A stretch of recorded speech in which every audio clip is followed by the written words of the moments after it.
Welcome to the Maryland Shakespeare Players production of Macbeth. Please be aware that this production features prop swords and daggers, staged violence, and depictions of death. Actors make use of both entrances and exits, often carrying said weapons, so please do your best to remain seated throughout the show. Thank you for joining us, and welcome to our cybernetic kingdom of Scotland.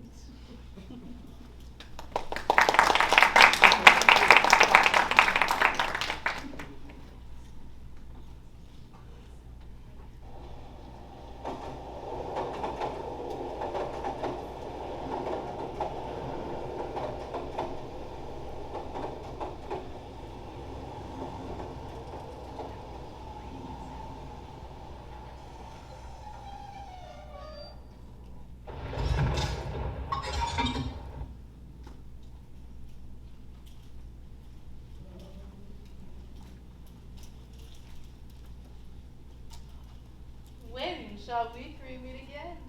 In thunder, lightning, vor in rain. When the hurly-burly's done, when the battle's lost and won. That will be ere the set of sun, Where the place? Upon the heath, there to meet with Macbeth. Fair is foul, and foul is fair. Hover through the fog and filthy air.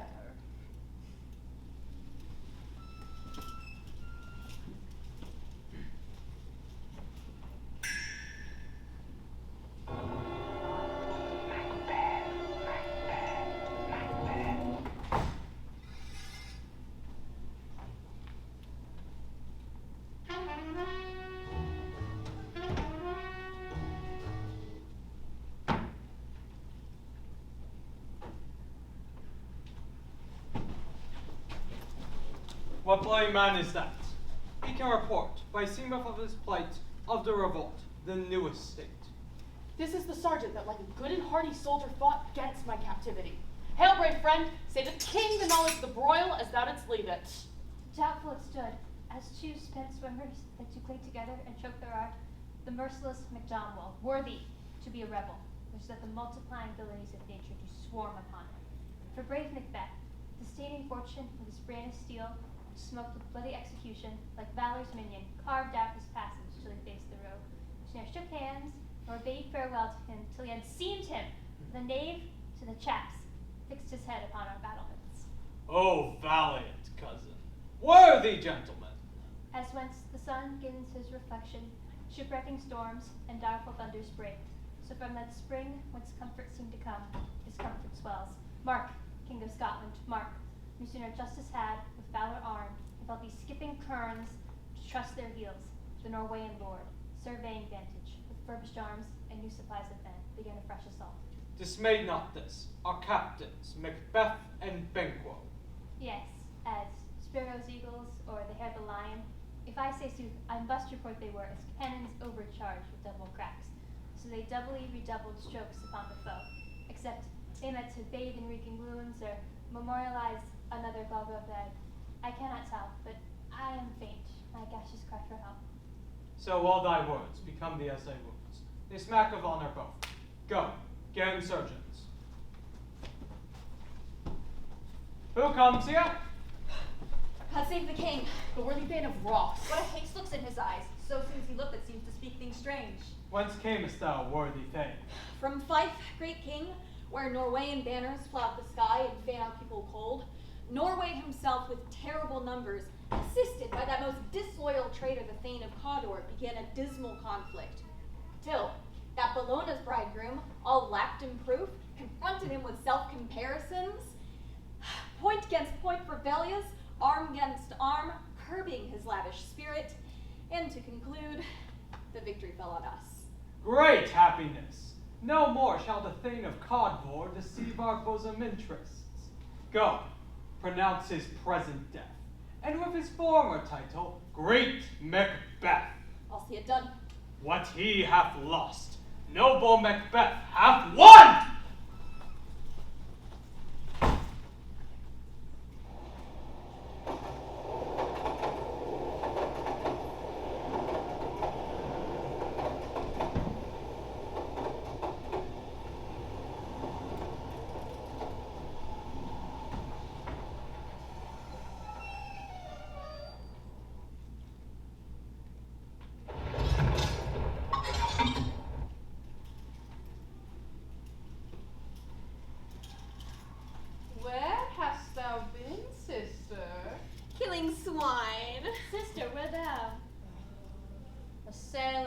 wife had chestnuts in her lap, and munched, and munched, and munched.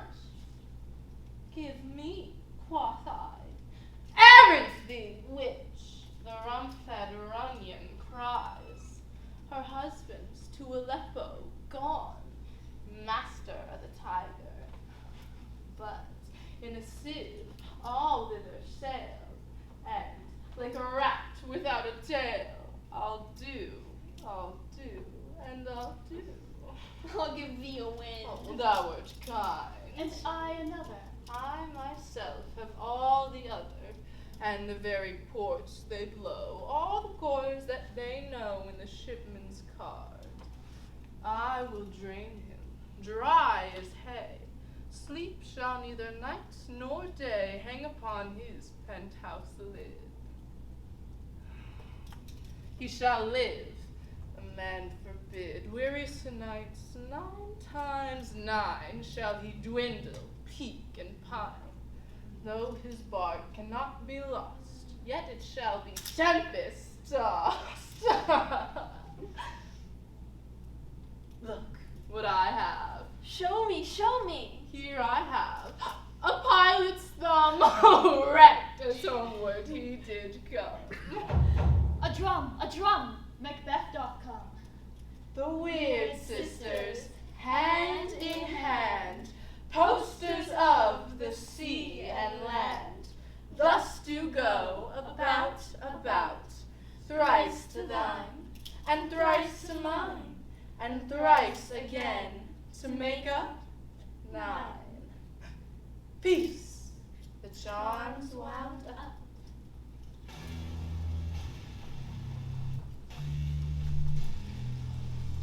So foul and fair a day I have not seen. How far is it called the forest? What are these? So withered and wild in their attire that look not like inhabitants of the earth, and yet are on it. Oh, live you? Or are you aught that man may question? Oh, you seem to understand me. Like each at once her choppy little fingers laying upon her skitty lips. You should be machines, and yet your skin forbid me to interpret that you are so. Speak, if you can. What are you? All hail, Macbeth! Hail to thee, Thane of gladness! All hail, Macbeth. Hail to thee, Thane of Cawdor. All hail, Macbeth. Thou shalt be king hereafter. Oh, good sir, why do you start and seem to fear things that do sound so fair? In the name of truth, are ye fantastical, or that indeed which outwardly ye show? My noble partner, you greet with present grace and great prediction of noble having and of royal hope, that he seems wrapped withal. To me, you speak not. If you can look into the grains of time and say which will grow and which will not, speak then to me, who neither begs nor fears your favors nor your hate. Hail, lesser than Macbeth, and greater. Not so happy, yet much happier. Thou shalt get kings, though thou be none. So all hail, Macbeth and Banquo. Banquo and Macbeth. Oh, hail. Stay, you imperfect speakers, tell me more. By Sinel's death I know I am Thane of Glamis, but how of Cawdor? The Thane of Cawdor lives, a prosperous gentleman, and to be king stands not within the reason of belief. No more than to be Cawdor. Say from whence you owe this strange intelligence, or why upon this blasted heath you stop our way with such prophetic greeting. Speak, I charge you.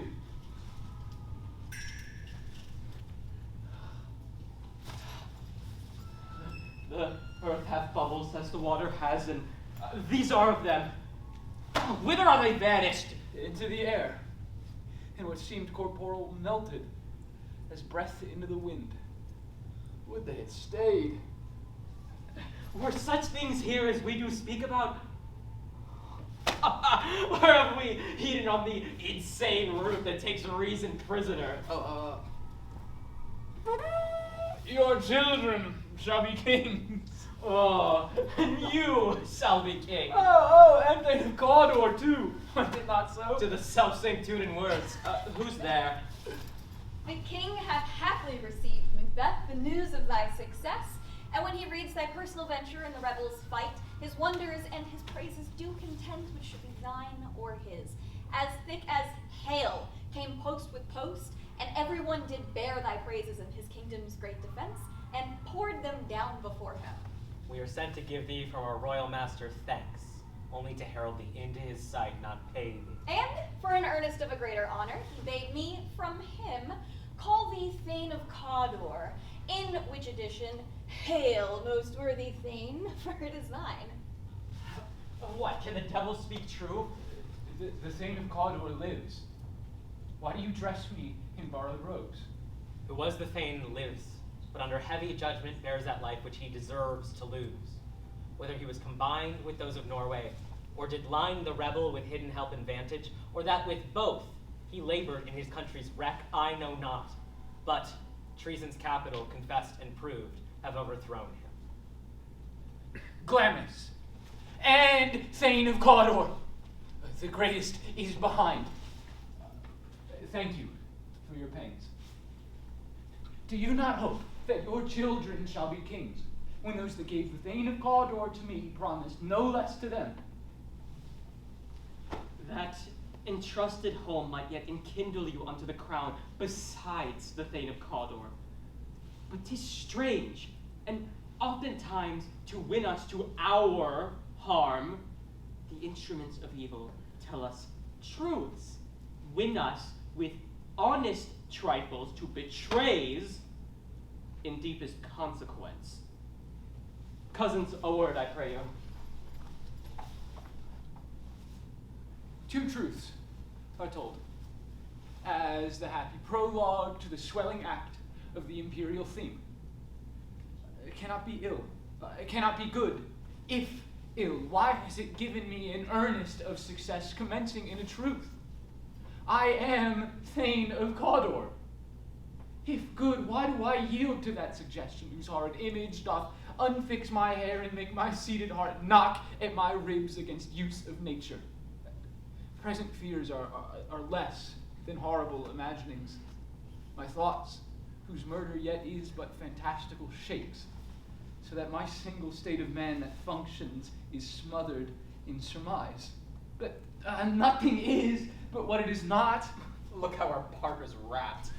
If chance may have me king, why, chance may crown me without my stir. Come what come may. Time and hour run through the roughest day. Worthy Macbeth, we wait upon your leisure. Give me your pardons. My dull mind was wrought with things forgotten. Let us toward the king, and think upon what hath chanced. Time in the interim, having weighed upon it, let us speak our free hearts, each to other. Very gladly. Till then, enough.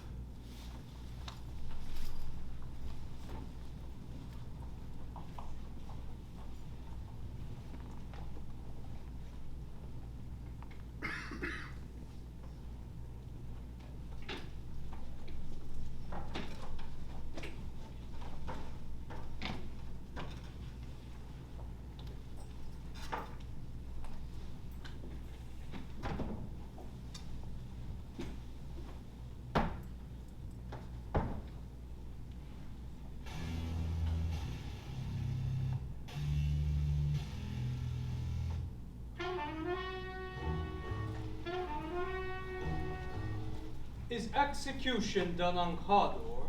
Are not those in commission yet returned? My liege, they are not yet come back. But I have spoke with one who saw him die, who did report that very frankly he confessed his treasons, implored your highness's pardon, set forth a deep repentance. Nothing in his life became him like believing it. He died as one that had been studied in his death to throw away the dearest thing he owed, his careless trifle. There's no art to find in the mind's construction in the face.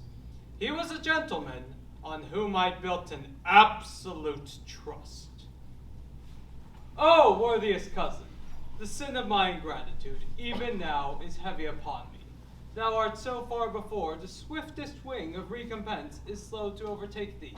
But thou hast less deserved that the proportion of both thanks and payment might have been mine.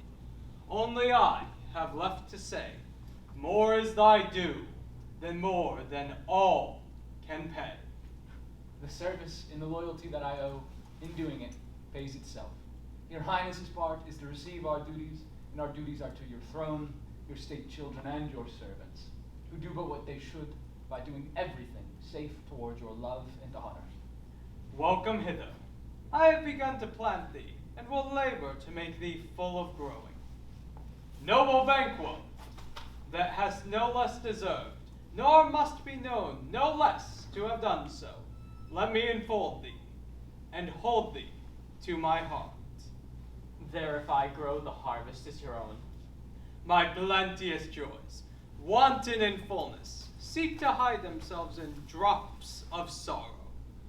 Sons, kinsmen, thanes, and you, whose places are nearest, know we will establish our estate upon our eldest, Malcolm, who we name hereafter the Prince of Cumberland.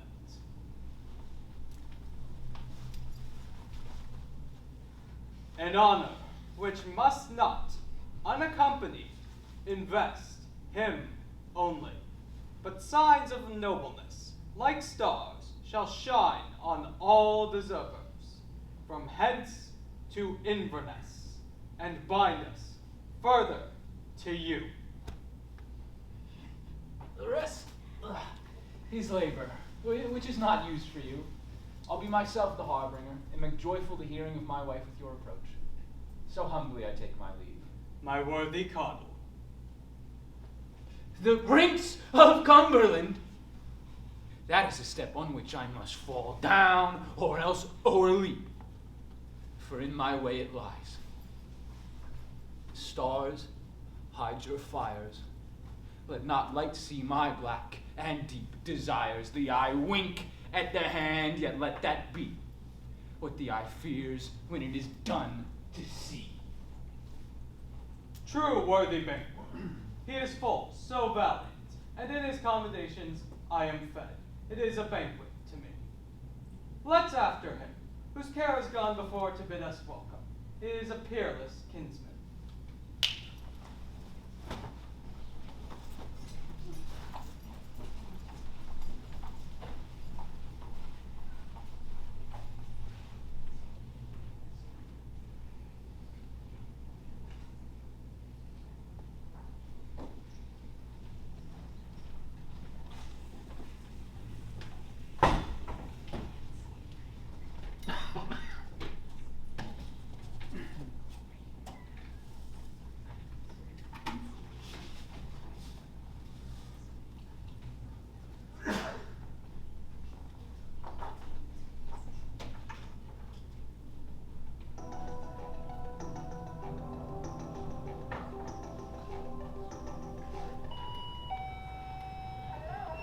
They met me in the day of success, and I have learned by the perfectest report they have more in them than mortal knowledge. When I burned in desire to question them further, they made themselves air, into which they vanished. While as I stood, wrapped in the wonder of it, came missives from the king, who all hailed me Thane of Cawdor, by which title before these weird sisters saluted me, and referred me to the coming on of time with, Hail, King that shalt be. This have I thought good to deliver thee, my dearest partner of greatness, that thou mightst not lose the dues of rejoicing by being ignorant of what greatness is promised thee. Lay it to thy heart, and farewell. Glamis thou art, and Cawdor, and shalt be what thou art promised. Oh, yet do I fear thy nature. It is too full of the milk of human kindness to catch the nearest way. thou wouldst be great, art not without ambition, but without the illness that should attend it. If what highly that wouldst thou holily, wouldst not play false, and yet wouldst wrongly win, thou'dst have great Glamis, that which cries, thus thou must do, if thou have it, and that which rather thou dost fear to do than wish should be undone.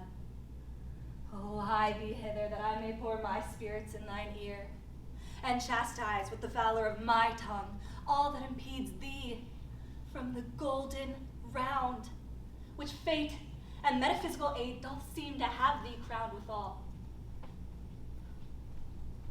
What is your tidings? But the king comes here tonight. Thou art mad to say it. Is not thy master with him? Who wert so would have informed for preparation? So please you, it is true, our thane is coming. One of my fellows had the speed of him, and almost dead for breath, had scarcely more than would make up his message. Give him tending. He brings great news.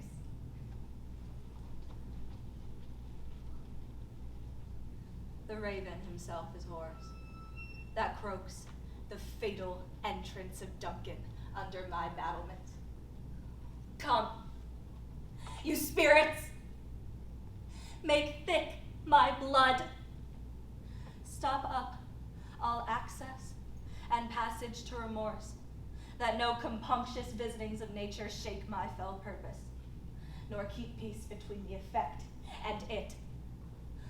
Come, thick night, and pall thee in the dunnest smoke of hell, that my keen knife see not the wound it makes, nor heaven peep through the blanket of the dark to cry, hold, hold. Great Glamis, worthy Cawdor, greater than both by the all-hail hereafter. Thy letters have transported me beyond this ignorant present, and I see now the future in the instant. My dearest love, Duncan comes here tonight. And when goes hence? Tomorrow, as he purposes. Never shall sun that morrow see. Your face, my thane, is as a book, where men may read strange matters. To beguile the time, look like the time. Bear welcome in your hand, your eye, your tongue. Look, like the innocent flower, but be the serpent under it. He that's coming must be provided for, and you shall put this night's great business into my dispatch, whereso for all our days and nights to come give solely sovereign sway and masterdom. We will speak more of this. Only look up clear. To alter favor ever is to fear. Leave all the rest to me.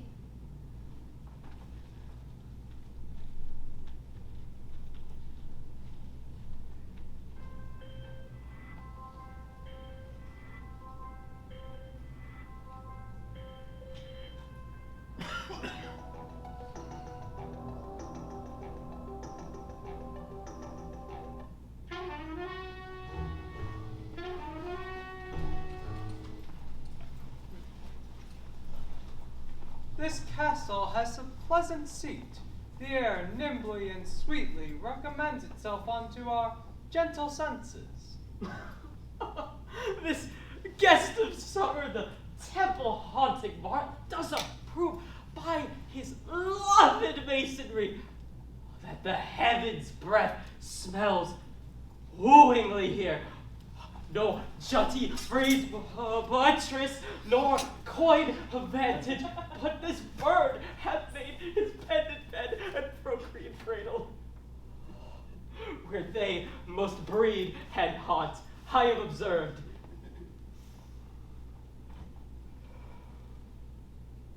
The air is delicate. See, our honored hostess. The love that follows us sometimes is our trouble, which still we think as love. Herein I teach you how you shall bid God ild us for your pains, and thank us for your troubles. All our service, in every point twice done and then done double, were poor and single business to contend against those honors, deep and broad, wherewith your majesty loads our house. For those of old, and the great dignities heaped up to them, we rest your hermits.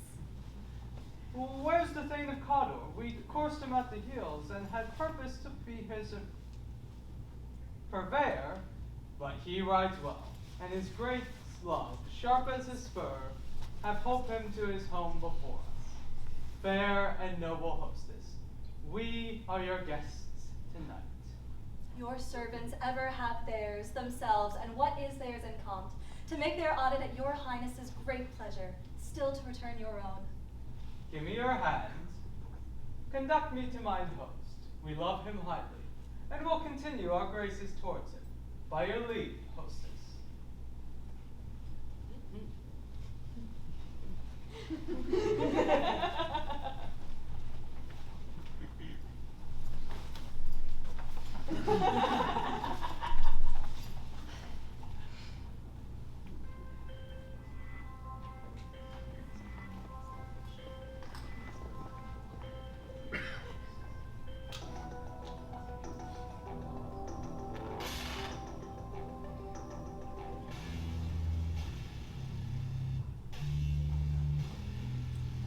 If it were done when 'tis done, 'twere well it were done quickly. If the assassination could trammel up the consequence and catch with this certain success, that but this blow would be the be-all and the end-all here. And here upon this bank and shoal of time we chump the life to come. But in these cases we still face judgment here that we but teach bloody instructions which being taught return to plague the inventor. With this even-handed justice we'd commend the ingredients of our poison chalice to our own lips. He is here in double trust. First, as I am his kinsman and his subject, strong both against the deed. Second, his host, who should against his murderer shut the door, not bear the knife myself. And besides, this Duncan has borne his faculties so meek, has been so clear in his great office, that his virtues will plead like angels, trumpet-tongued against the deep damnation of his taking off. In pity, like a naked newborn babe striding the blast, or heaven's cherubim horsed upon the sightless couriers of the air, will blow that horrid deed into every eye. And tears will drown the wind. I have no spur to prick at the sides of my intent, only vaulting ambition, which o'erleaps itself and falls on the other. Oh, what news? He is almost supped. Why have you left the chamber?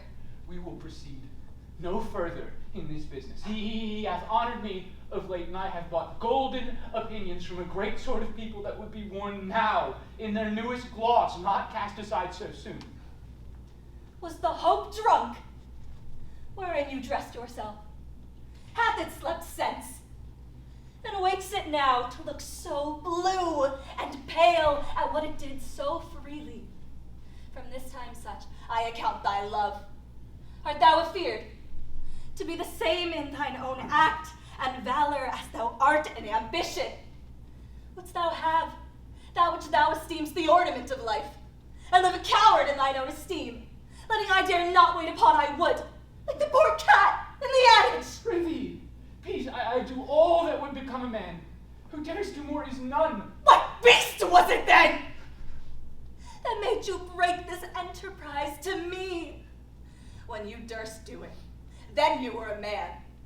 And to be more than what you were, you'd be so much more the man. Nor time nor place did then adhere, and yet you would make both. They have made themselves, and that their fitness now does unmake you. I have given suck, and know how tender 'tis to love the babe that milks me. I would, while it was smiling in my face, have plucked my nipple from his boneless gums and dashed the brains out. Had I so sworn, as you have done to this.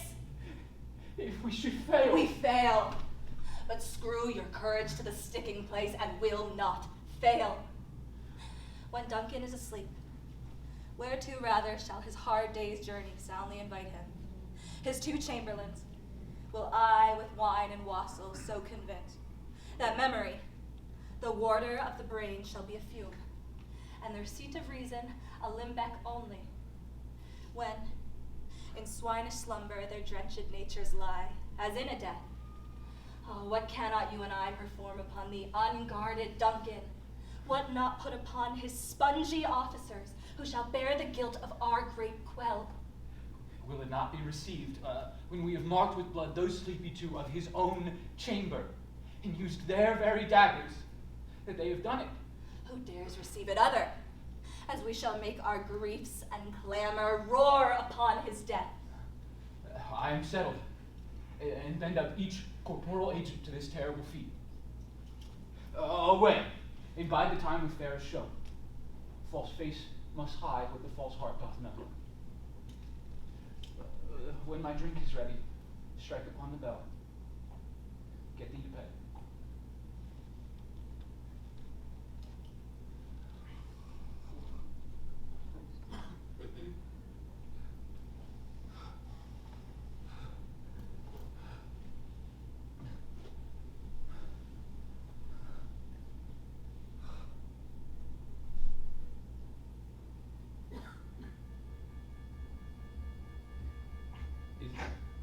Is this a dagger which I see before me? The handle toward my hand? Come, let me clutch thee. I have thee not, but yet I see thee still. Art thou not, fatal vision, sensible to feeling as to sight? Or art thou but a dagger of the mind, a false creation proceeding from the heat-oppressed brain? I see thee still, and form as palpable as this which I now draw. Thou marshallest me the way that I was going. In such an instrument I was to use. Mine eyes are made the fools of the other senses.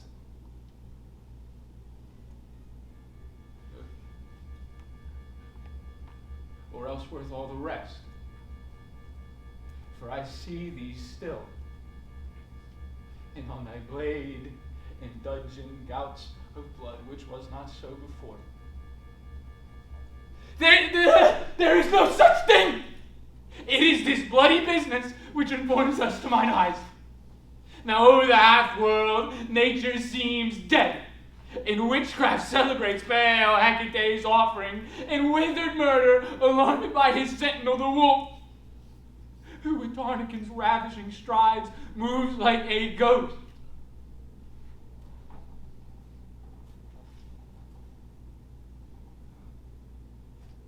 O thou sure and firm set earth,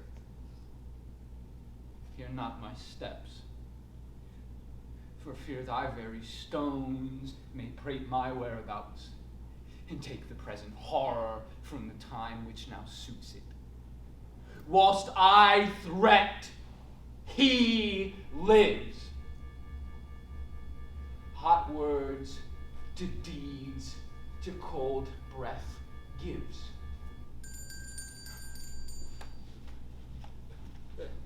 I go, and it is done. The bell invites me. Hear it not, Duncan, for it is a knell that summons thee to heaven or to hell.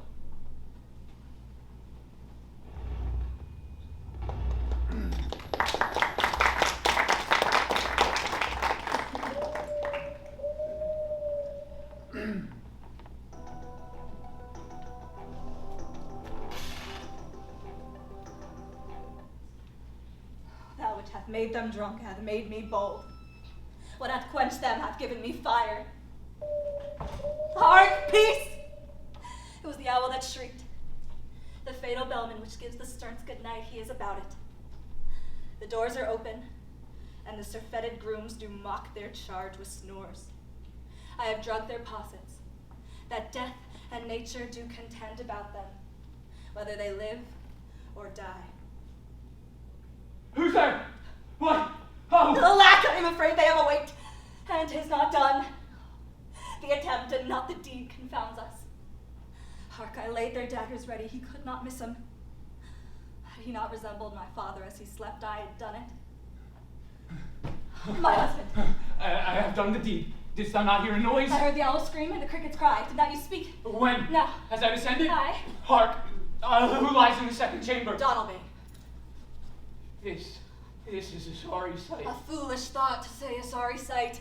This one that did laugh in his sleep, and one cried out murder that I did steal and hear them, but they did say their prayers and address them again to sleep. There are two lodged together. One cried amen, and God bless us, the other, as they'd seen me with these hangman's hands, listening their fears. I could not pronounce amen when they did say God bless us. Consider it not so deeply. But wherefore could I not pronounce amen? I had most need of a blessing, and amen stuck in my throat. These deeds must not be thought after these ways, so it will make us mad.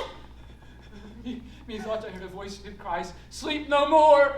Macbeth does murder, sleep, innocent sleep! Sleep that knits up the raveled sleeve of care, the death of each day's life, sore labor's hot balm, chief nourisher in my speech. What do you mean? Still it cried to wake the whole house! Sleep no more! Glamis has murdered sleep! Therefore Cawdor will sleep no more. Macbeth will sleep no more. Who was it that thus cried? My worthy Thane, you do unbend your noble strength to think so brain sickly of things. Go, get some water, and wash this filthy witness from your hand. Why did you bring the dagger from the place? It must lie there. Go, carry it, and smear the sleepy grooms with blood. I will go no further. I can hardly think on what I have done. Look on it again, I dare not. Serve a purpose! Give me the dagger. The sleeping and the dead are but as pictures. 'Tis the eye of childhood that fears a painted devil. If he do bleed, I'll gild the faces of the grooms withal, for it must seem their guilt.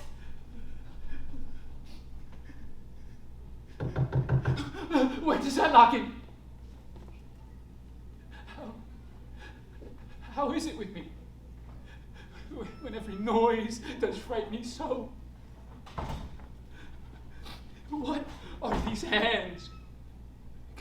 Could they pluck out mine eyes? Will all great Neptune's oceans wash clean this blood from my hands? No. It is rather the multitudinous seas in Encardenine, making the blue one red. My hands are of your color, but I shame to wear a heart so white. I hear knocking at south entry. Retire we to our chamber. A little water clears us of this deed. How easy is it then? Your constancy hath left you unattended. Hark, more knocking. Put on your nightgown, lest occasion call us, and show us to be watchers. Be not lost so poorly in your thoughts. To know my deed, 'twere best not know myself. Wake Duncan with thy knocking. I would thou could.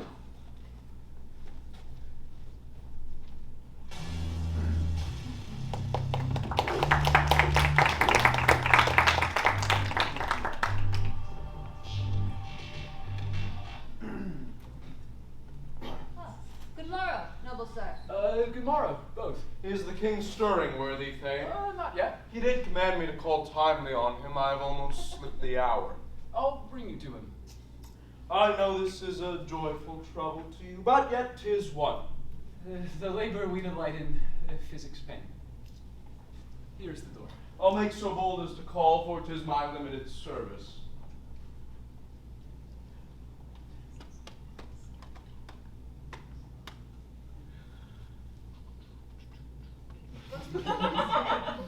He does.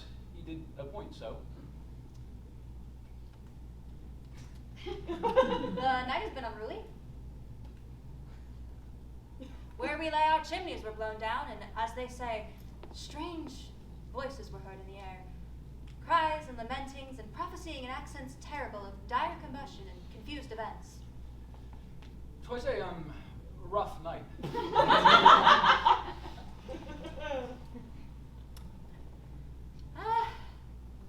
My young remembrance cannot parallel a fellow to it. Horror! Horror! Horror! Tongue nor heart cannot conceive nor name thee. What's the matter? Confusion hath made his masterpiece. Most sacrilegious murder hath broke open the Lord's anointed temple, and stolen thence the life of the building. What is it you say? The life? Mean you, His Majesty? Approach the chamber, and destroy your sight with a new Gorgon. Do not bid me speak. See, and then speak yourselves. Awake! Awake! Ring the alarum bell! Murder and treason! Malcolm and Donalbain! Banquo, awake! Shake off this downy sleep, death's counterfeit, and look upon death itself. Up! Up and see the great doom's image! Malcolm and Banquo, as from your graves, rise and walk like sprites to countenance this horror. Ring the bell! What's the business? That such a hideous trumpet calls to wake the sleepers of the house. Speak, speak. Oh, Banquo, Banquo. Our royal master is murdered. Woe, alas! What? In our house? Too cruel anywhere. Dear Duff, I prithee, contradict thyself and say it is not so. Had I but died an hour before this chance, I had lived in blessed times. From this very moment, there is nothing serious in mortality.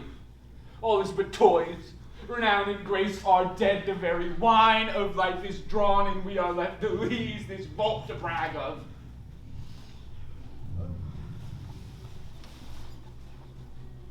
What is amiss? You are, and you do not even know it. The fountain, the head, the source of your blood is stopped. The very source of it is stopped. Your royal father's murdered. By whom? Those of its chamber. It seemed to have done it. Their hands and faces were badged with blood. So too were their daggers, which unwiped lay upon their pillows. They stared and were distracted. No man's life was to be trusted with them. Oh, but I do repent my fury that I did kill them. Wherefore did you so? Who can be wise, amazed, furious and temperamental, loyal and neutral in a moment? In a man, none. The violent expedition of my love outrun the pauser. Reason, there lay Duncan, his golden skin fleeced with his silver blood, his stabs a breach in nature for ruin's wasteful entrance. There, the murderers, steeped in the colors of their trade, their daggers unmannerly breached with gore. Who could refrain? That had a heart to love and courage to make one's love known. Ah! Help me, Hans! Help! Look to the lady! Why do we hold our tongues when most may claim this argument for ours? What should we spoke of here, where our fate's hidden in honor-homely Russian sees us? Let's away. Our tears are not yet brewed. Nor strong sorrow upon the foot of motion.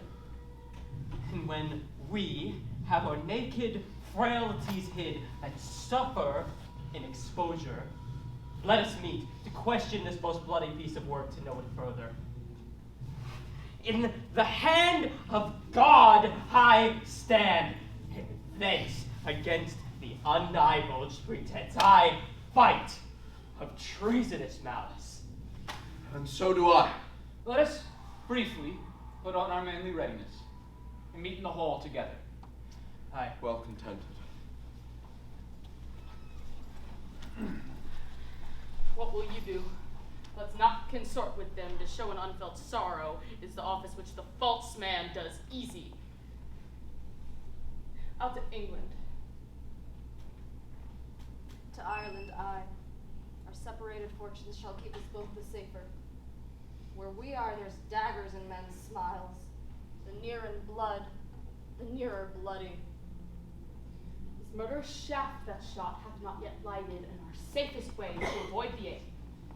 Therefore to horse, and let's not be dainty of leave-taking, but shift away. There's warrant in Macbeth, which steals itself. When there's no mercy left.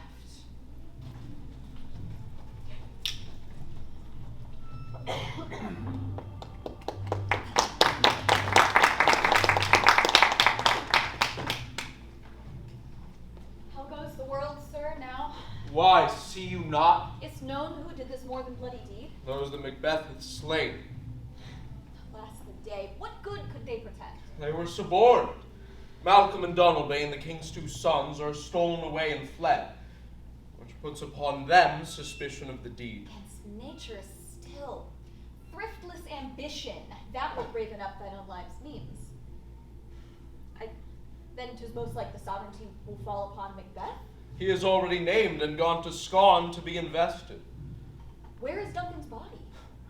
Carried to Colmakilla, sacred storehouse of his predecessors and guardian of their bones. Will you to Scone? No, cousin, I'll to fight. I will thither.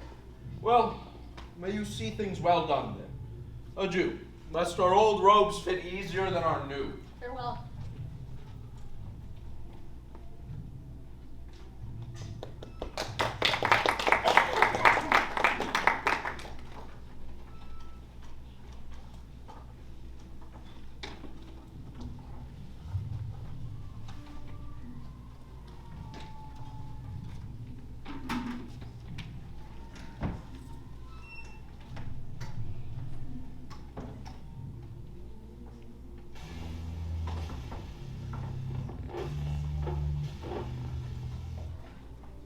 Thou hast it now.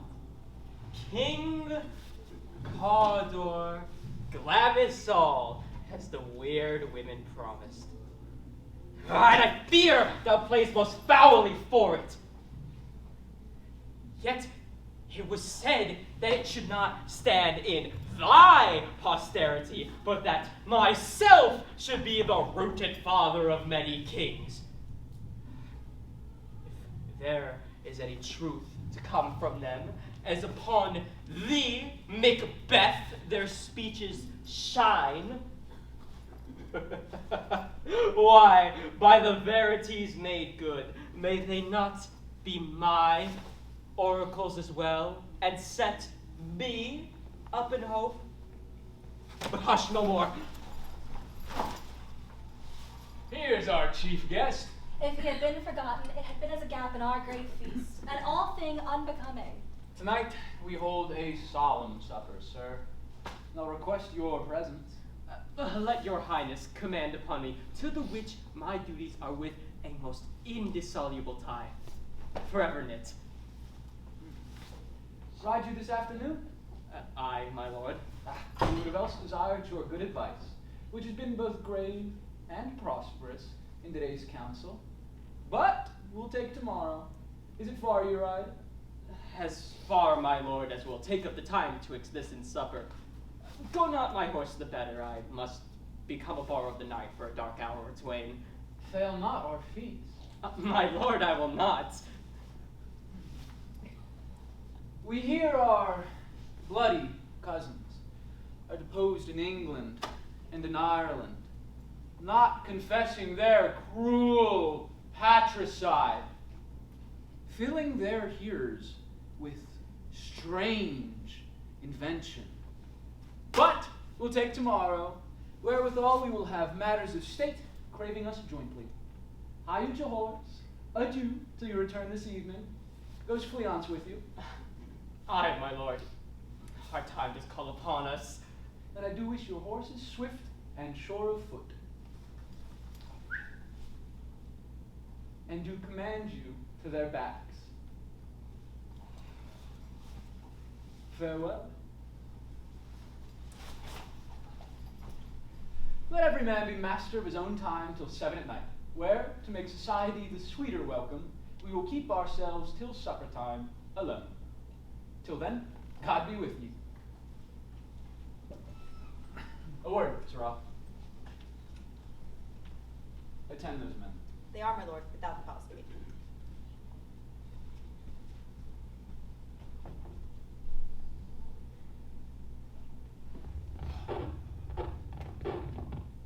To be thus is nothing, but to be safely thus our fears in Banquo strike deep.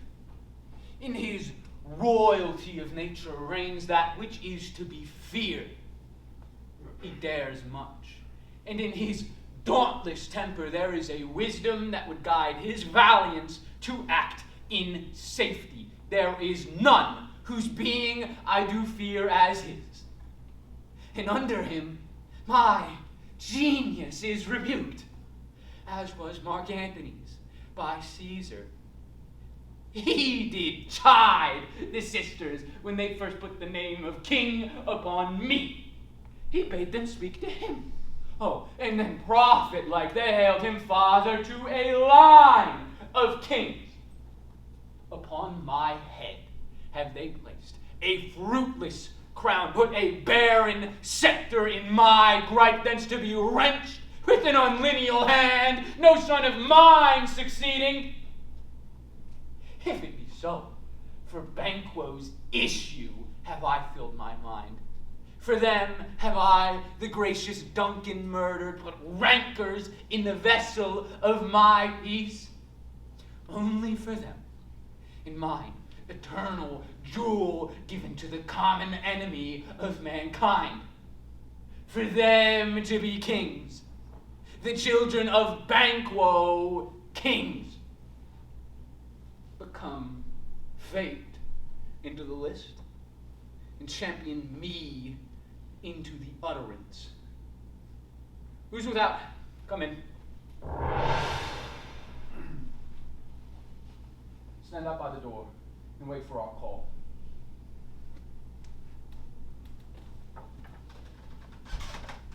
Was it not yesterday that we last spoke together? It was, so please, your highness. Have you thought more of my speeches? Know that it was he in times past who held you so under fortune, which you thought men are, innocent self.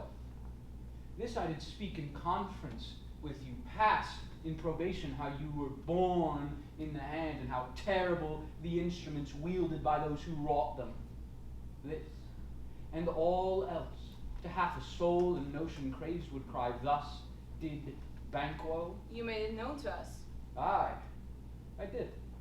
And thence to our point of second meeting. Do you find your patience so predominant in your nature that you can let this go?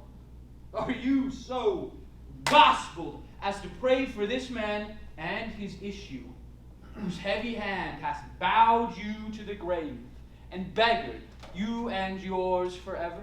We're men, my liege. Aye, in the catalogue ye go for men. And if you have a station in the file, not in the worst rank of manhood, say it. And I will put that business in your bosom, whose execution sees your enemy off and grapples you to the love and heart of us, who were our health but sickly in life, and in his death were perfect. I am one, my liege, whom the vile blows and buffets of the world have so incensed that I am reckless what I do despite the world. And another, so weary with disaster, struck with fortune, that I would set my allowing any chance to mend it or be rid of it.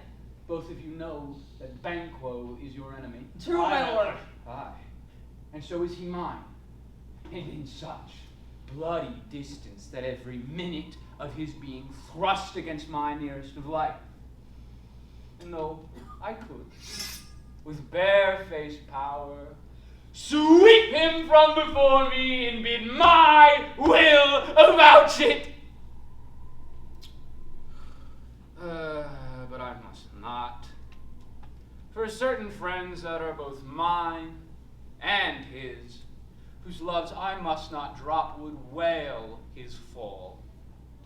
And thus, it is to your assistances that I do make love, and seek to mask this deed from the common eye for sundry weighty reasons.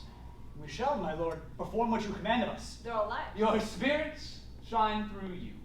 Within an hour at most, I will advise you where to plant yourself, acquaint you with the perfect spy of the time, the moment on it, for it must be done tonight.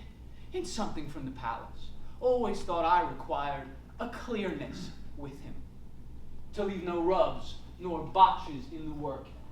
His son, Fleance, who goes with him, whose absence is no less material to me than that of his father's, must meet the same fate of that dark hour. Resolve yourselves apart. I'll come to you anon. We are resolved, my lord.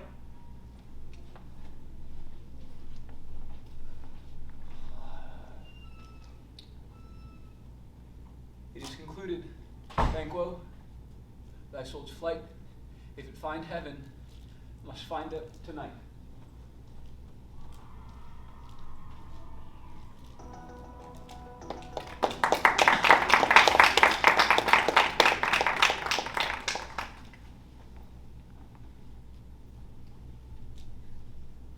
Is Banquo gone from court?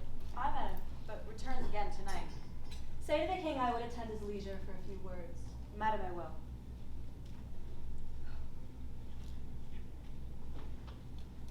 Naught's had. All spent. Where our desire is got without content.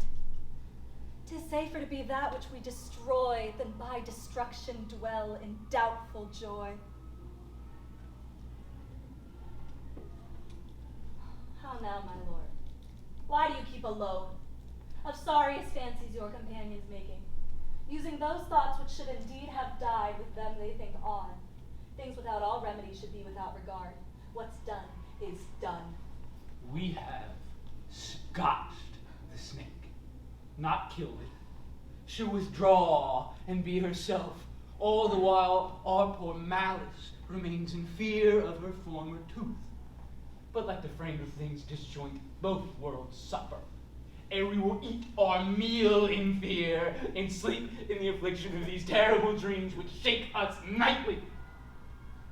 Better to be with the dead, to whom, to gain our peace, we have sent to peace, than to lie in restless ecstasy. Duncan is in his grave. After life's fitful fever, he sleeps well. Treason has done his worst. No poison, nor steel, malice, domestic, foreign levy, none can touch him further. No! Come on, my lord. Sleek over your rugged looks. Be bright and jovial among your guests tonight. So will I, love. And so, I pray, be you. Let your remembrance apply to Banquo. Present him eminence, both with eye and tongue. Unsafe the while we lave our honors in these flattering strings, and make our faces vizards to our hearts, disguising what they are.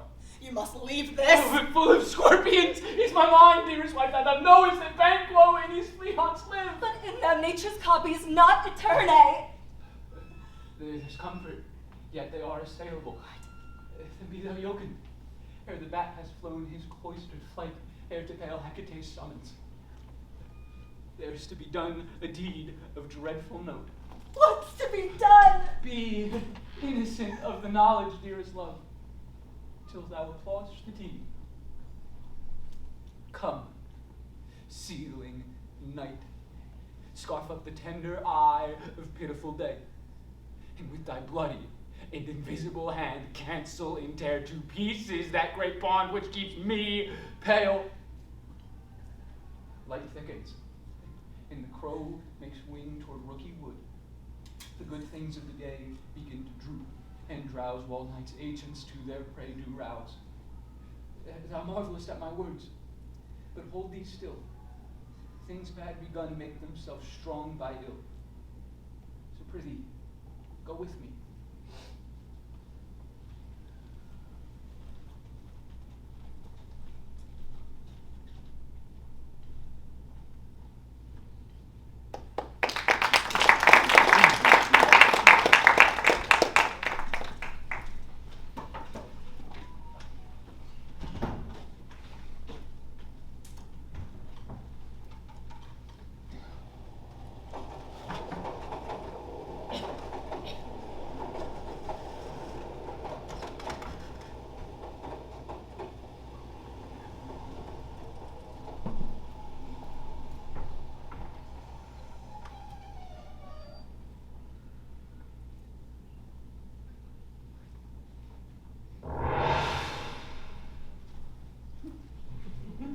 But who did bid thee join with us? Macbeth! He needs not our mistrust, since he delivers us our orders and what we have to do to the direction just. Then stand with us. The west yet glimmers with some streaks of day. Now spurs the later traveler apace to gain the timely inn, and near approaches the subject of our watch. Hark! I hear horses. Give us a light there! Ho! Tis he! For the rest that are within the note of expectation are already in the court. His horses go about. Almost a mile, but he does usually, so all men do, from hence to the palace gate make it their walk. A light! A light! 'Tis he. Stand to it.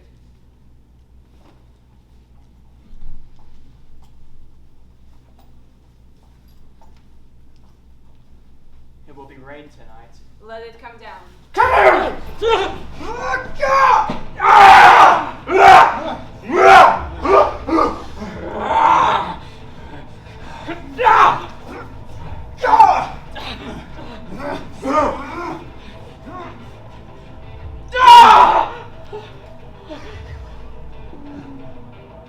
Why?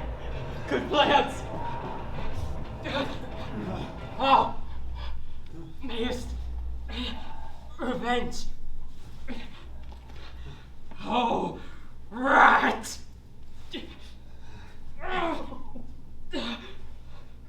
Who did strike out the light? What's not the way? There's but one down, the sun is flagged! We have lost best half our affair! Well, let's away and see how much is done.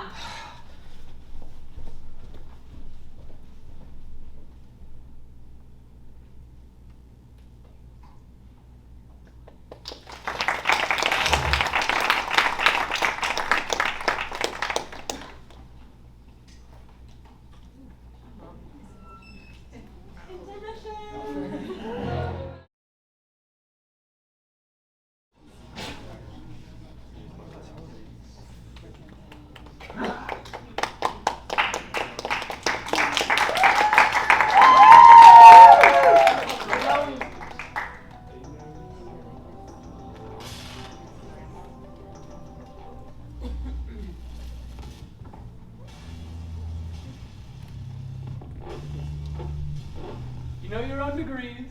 Sit down, and first and last a hearty welcome. Thanks, Your Majesty.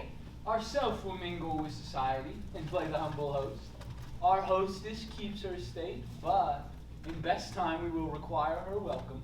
Pronounce it for me, sir, to all our friends, for my heart speaks they are welcome. See, they encounter thee with their hearts. Both sides are full. I'll sit here in the midst. Be large in mirth, and anon we will drink a measure the table round.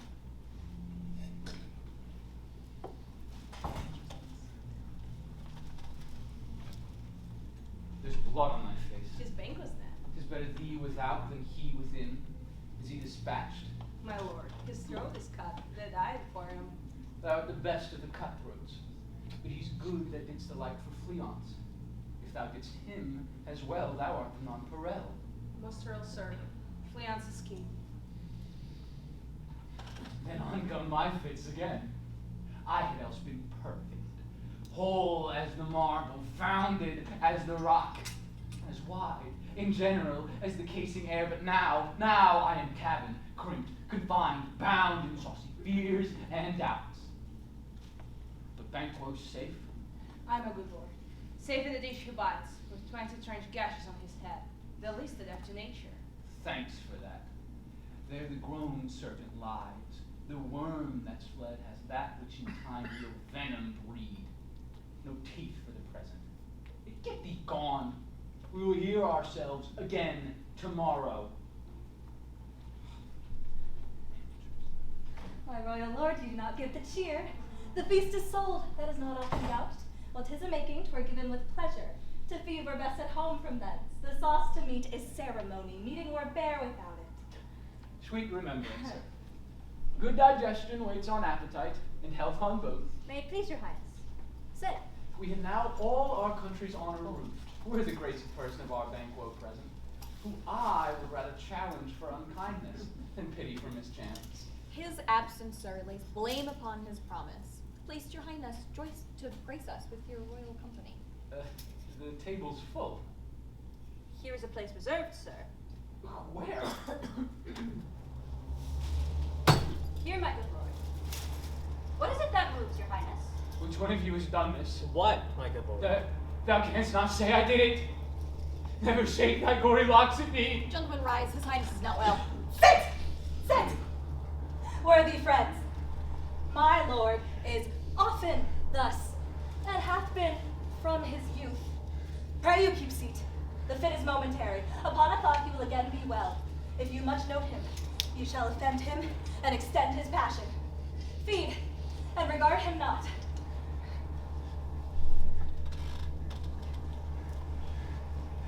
Are you a man?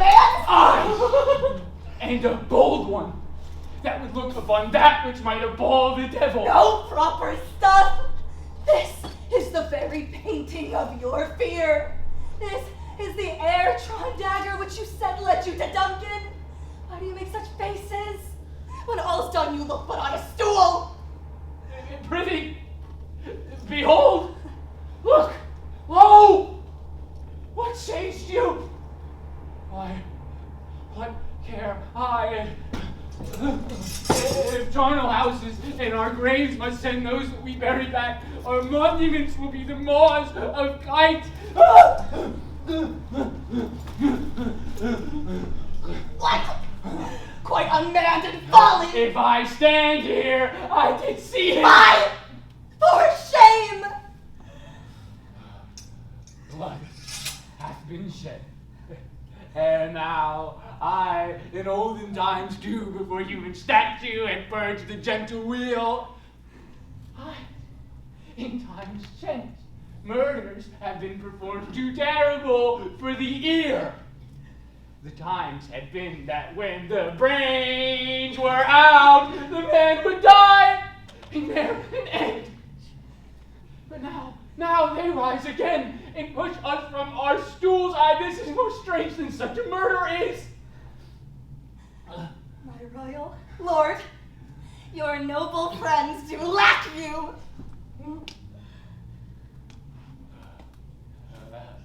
I do forget. Do not muse at me, my most worthy friends. I have a strange infirmity, which is nothing to those that know me.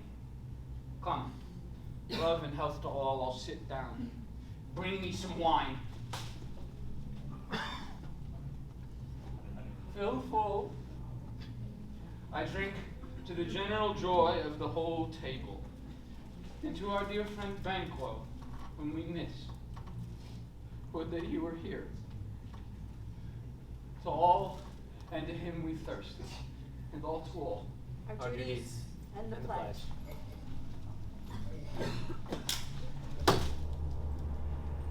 Avaunt! And equip my sight like the earth hide thee! Thy bones are marrowless, thy blood is cold, thou hast no providence in those eyes which thou dost glare at me! Think of this, good friends, as but a thing of custom. 'Tis no other, only it spoils the pleasure of the time. Take any shape but that, and my firm nerves will never again tremble. Or come alive again, and dare me to the desert with thy sword. Foul mockery ends!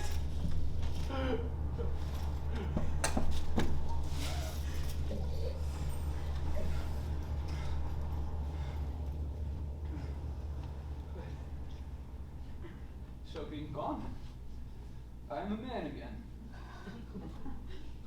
You have displaced the mirth and broke the good meeting with the most admired disorder. How can such things be? That overcome us like a summer's cloud? You make me strange, even to the disposition that I already owe.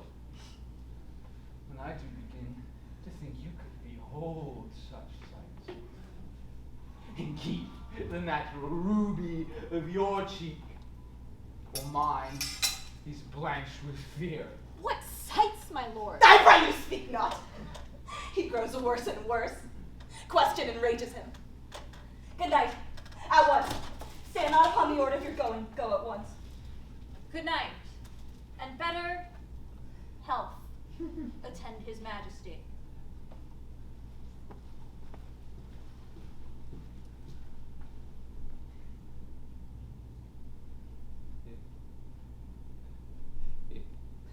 It will have blood, they say.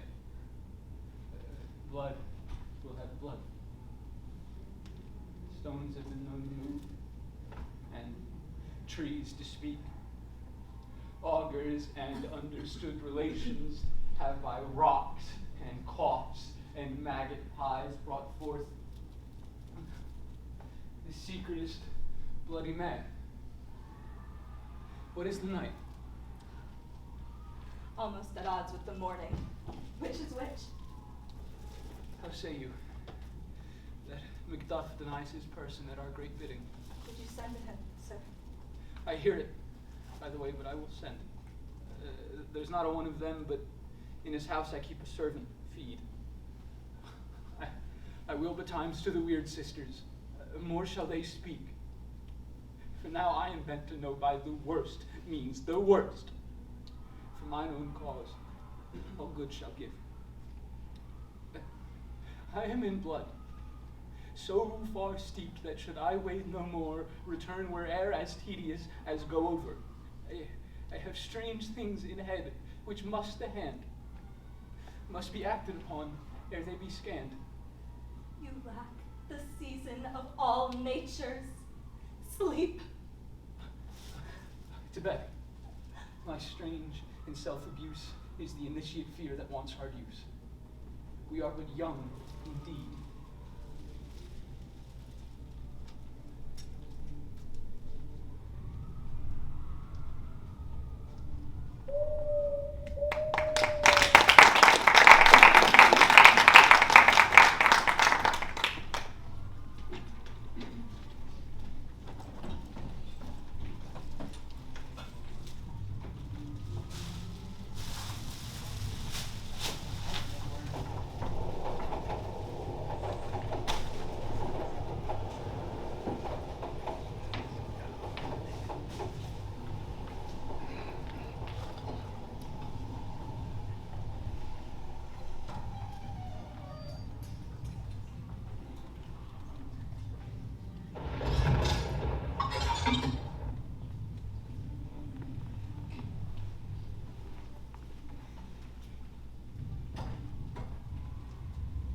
Thrice the brinded cat hath mewed. Thrice and once the hedge pig whined. Harpier cries, "'Tis time, 'tis time!" Round about the cauldron go, in the poisoned entrails throw. Toad that under cold stone days and nights has 21. Sweltered venom sleeping got, boil thou first in the charmed pot. Double, double, toil and trouble, fire burn, and cauldron bubble. Fillet a fenny snake, in the cauldron boil and bake. Eye of newt in toe of frog, wool of bat, tongue of dog. Adder's fork in blindworm sting, lizard's leg and owlet's wing. For a charm of powerful trouble, like a hell broth, boil and bubble. Double, double, toil and trouble, fire burn, and cauldron bubble. Scale of dragon, tooth of wolf, witch's mummy, maw and gulf. Of the raven, salt sea shark, root of hemlock, digged in the dark. Make the gruel thick and slab. Add thereto a tiger's chaunchin for the ingredients of our cauldron. Double, double, toil and trouble, fire burn, and cauldron bubble. Cool it with the baboon's blood, then the charm is firm and good. By the pricking of my thumbs, something wicked this way comes. Open locks, whoever knocks.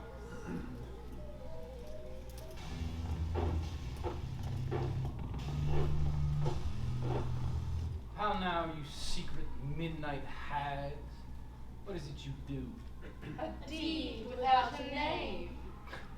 I conjure you, by that which you profess, however you may know it, answer me to what I ask of you. Speak. demand, we'll answer. Say, if thou'st rather hear it from our mouths, or from our masters. Call him. Let me see him. Come, high or low, thyself and office deftly show. How now, thou unknown He path? knows thy thoughts. Hear his speech, but say thou not. Macbeth, Macbeth, Macbeth. Beware, Macduff. Beware the Thane of Fife. Dismiss me. Enough. Whatever thou art, for thy good caution, thanks. Thou hast harped my fear aright. But one word He more. will not be commanded. Here's another, more potent than the first. Macbeth, Macbeth, Macbeth. Had I 3 ears, I'd hear thee. Be bloody, bold, and resolute. Laugh to scorn the power of man, for none of woman born can harm Macbeth. Then live, Macduff. What need have I fear thee? But I'll make assurance, double sure. I'll swear a bond of faith, thou shalt not live. And I can tell pale-hearted fear thou liest, and sleep beneath thunder. What is this that rises like the issue of a king, and wears upon its baby brow the round and top of sovereignty? Listen, but speak not to it. Be lion-meadowed, proud, and take no care who chafes, who frets, or where conspirers are. Macbeth shall never vanquished be, until great Burnham Wood to high Dunsinane Hill shall come against him. That can never be. Who can impress the forest, bid the tree unfix its earthbound roots? Sweet bodements, good. Rebellion's head, rise never, till Burnham Wood rise, and our high-placed Macbeth will live the least on life, pay his breath to time and mortal custom. But my heart throbs to know one thing more. Answer me, if your art can, will Banquo's issue ever reign in this kingdom? Seek to know no more. I will be satisfied. Tell me now, or an eternal curse shall fall upon me. What noise is that? Let me know. What sinks that cauldron? Show. Show His eyes and grieve his heart. Come like shadows, so depart. Thou art too much like the spirit of Banquo. Thy crown to sear my eyeballs are an image. Now I know 'tis true.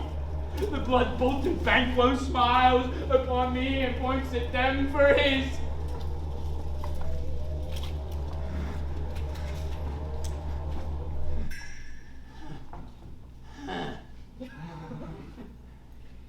How can this be? Where are they? Gone! At this pernicious hour stand I accursed in the calendar. Who knocks? What is your grace's will? Saw you the weird sisters? No, my lord? Came they not by you? No, indeed, my lord? Oh, infected be the air where they ride upon, and cursed be those who go with them. I did hear the galloping of horse. Who was it came by? 'Tis 2 or 3, your highness, that bring word Macduff is fled to England. Fled to England! Aye, indeed, my lord. Time. Thou anticipated my dread exploits. From this very moment, the firstlings of my heart will be the firstlings of my hand. To crown my thoughts with acts, be it thought, then done. The castle of Macduff I will surprise. Seize upon Fife, put to the end of the sword his wife, his babes, and all unfortunate souls that call his line. No more boasting like a fool, this deed I'll do for the purpose cool. But no more sights. Where are those men? Bring me to them.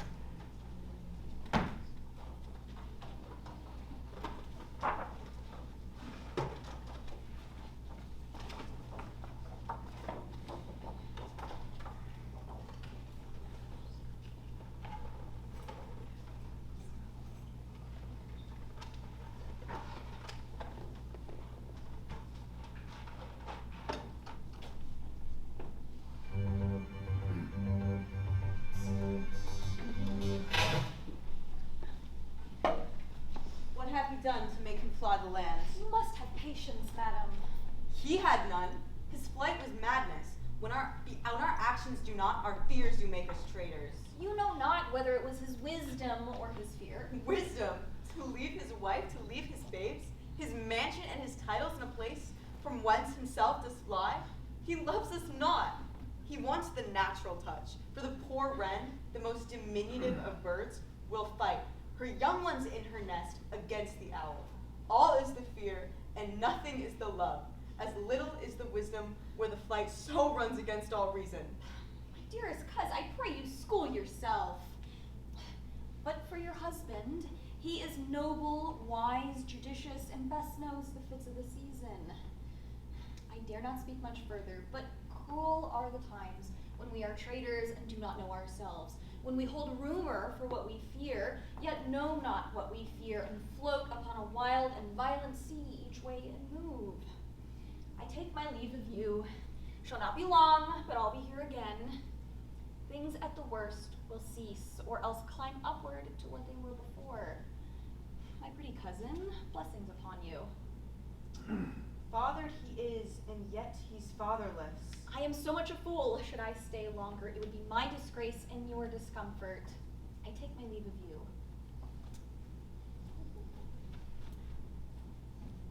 Sirrah, your father is dead, and what will you do now? How will you live? As birds do, mother. What, with worms and flies? What I get I need, and so do they. Poor bird, thou'dst never fear the net nor line, the pitfall nor the gin. Why should I, mother? Poor birds they are not set for. My father is not dead, for all you're saying. Yes, he is dead. How wilt thou do for a father? Nay, how will you do for a husband? Why, I can buy me 20 at any market. Well, then you'll buy him to sell again. Thou speak with all thy wit, and yet if faith with wit enough for thee.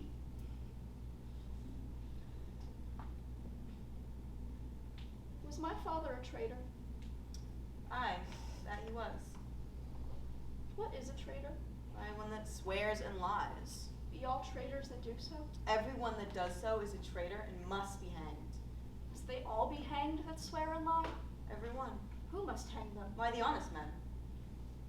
Well, then the liars and swearers are fools, for there are liars and swearers enow to beat the honest men and hang up them. Now God help thee, poor monkey, but how wilt thou do for a father? If he were dead, you'd weep for him. If you would not, it were a good sign that I should quickly have a new father. Poor prattler, how thou talkest. What are these faces? Where's your husband? I hope in no place so unsanctified for such as thou mayst find him. He's a traitor. Thou liest, thou shag-haired villain! What? Egg! Ah! Young fry of treachery!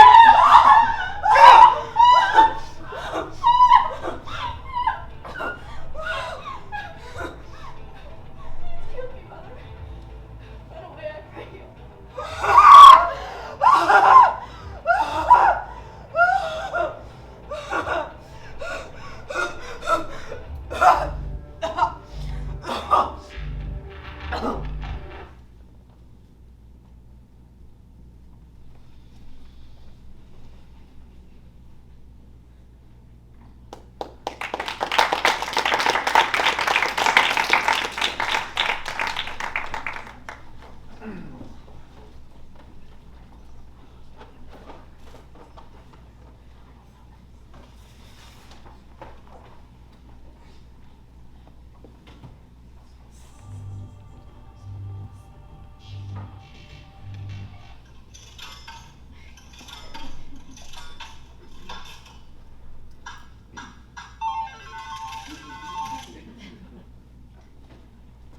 seek out some desolate shade and weep our sad bosoms empty. Let us rather hold fast the mortal sword and like good men bestride our downfall and birthdom. New sorrows strike heaven on the face, that it resounds as if felt with Scotland and yelled out like syllable of dole. What I'll believe, I'll wail. What no believe, and what I can redress, as I shall find the time to friend, I will. What you have spoke may be so perchance. This tyrant whose sole name blisters our tongues was once thought honest. You have loved him well. He hath not touched you yet. I am young, but something you may deserve of him through me in wisdom to offer up a weak, poor, innocent lamb to appease an angry god? I'm not treacherous. But Macbeth is. A good and virtuous nature may recoil in an imperial charge. But I shall crave your pardons. That which you are, my thoughts cannot transpose. I've lost my hope. Perchance, even there where I did find my doubts, why in that rawness left you wife and child, those precious motives, those strong knots of love without leave-taking? I pray you, let not my jealousies be your dishonors, but mine unsafeties. You may be rightly just, whatever I shall think.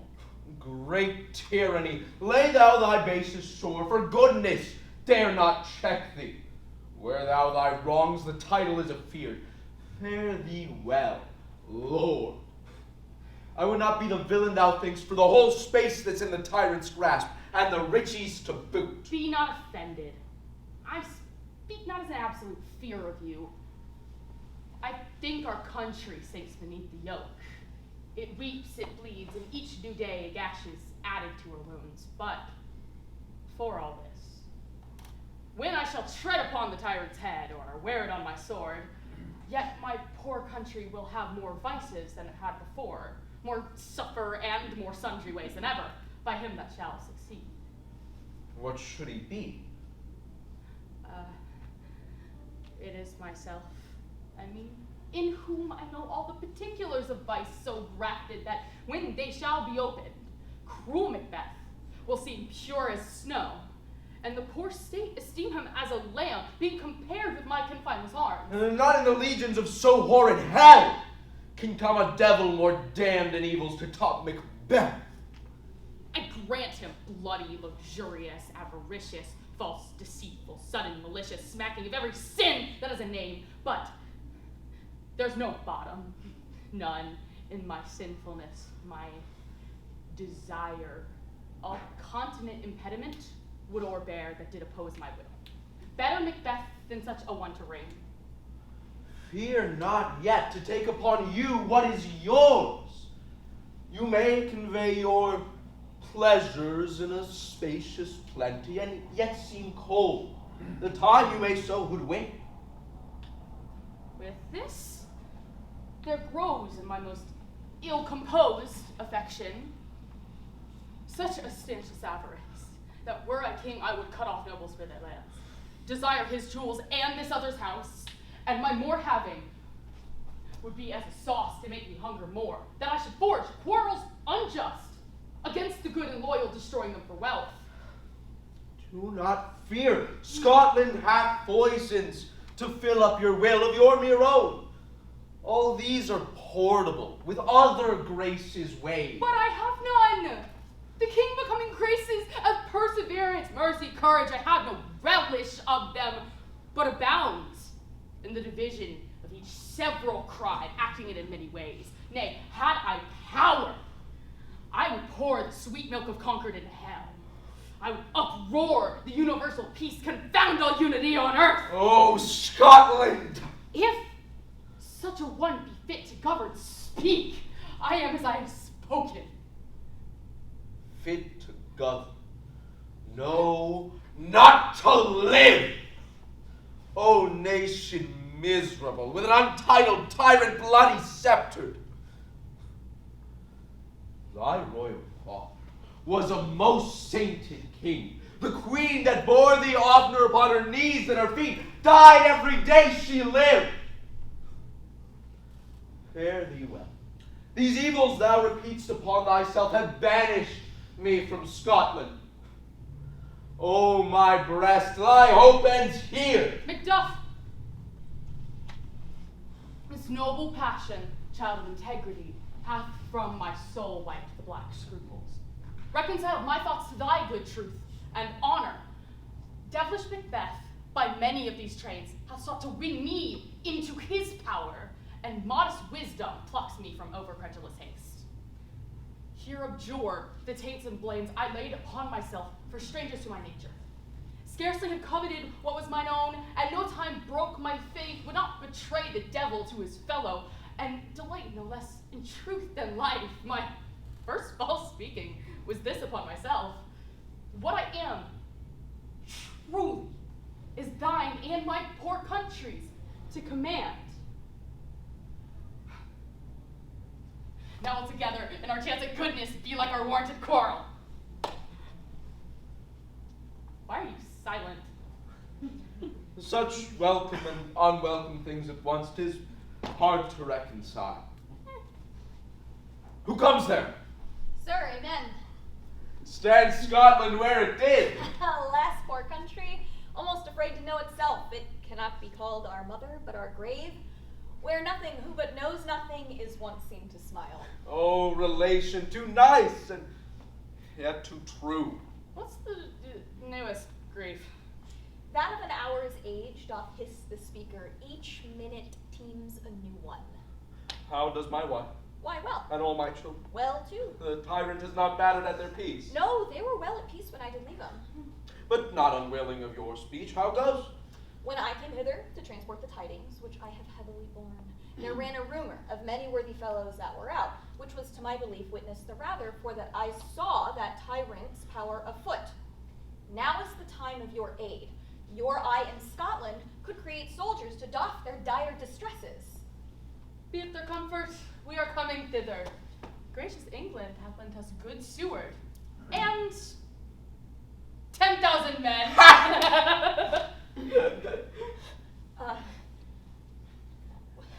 Would I could answer this comfort with the like, but I have news that would be howled out in the desert air where hearing should not latch them.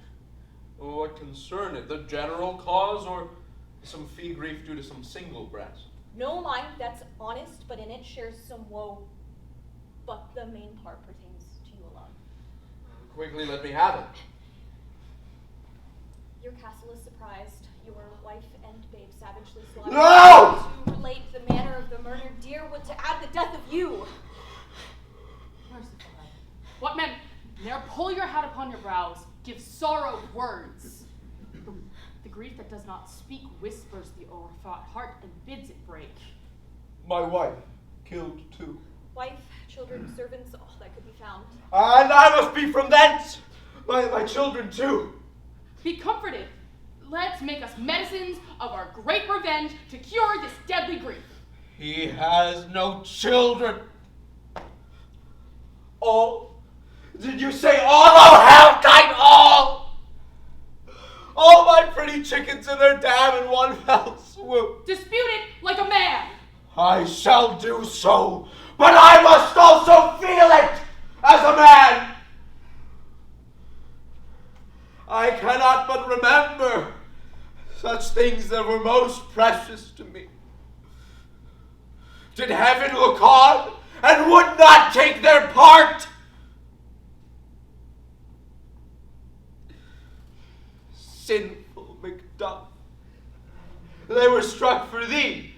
Not that I am, not for their own demerit, but for mine. They'll slaughter on their souls.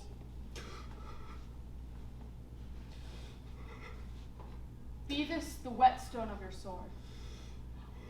Let grief convert to anger. Blunt not the heart, enrage it. Cut short all intermission. Front to front. Bring thou this fiend of Scotland and myself. Within my sword's reach set him.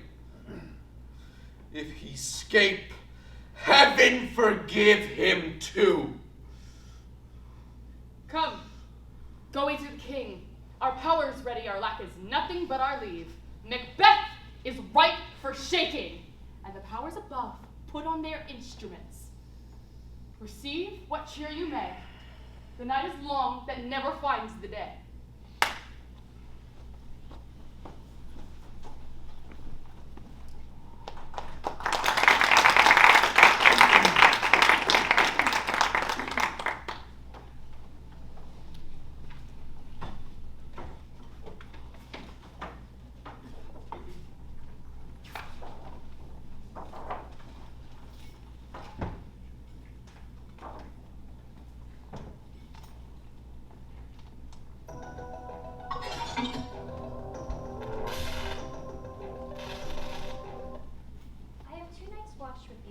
Perceive no truth in your report.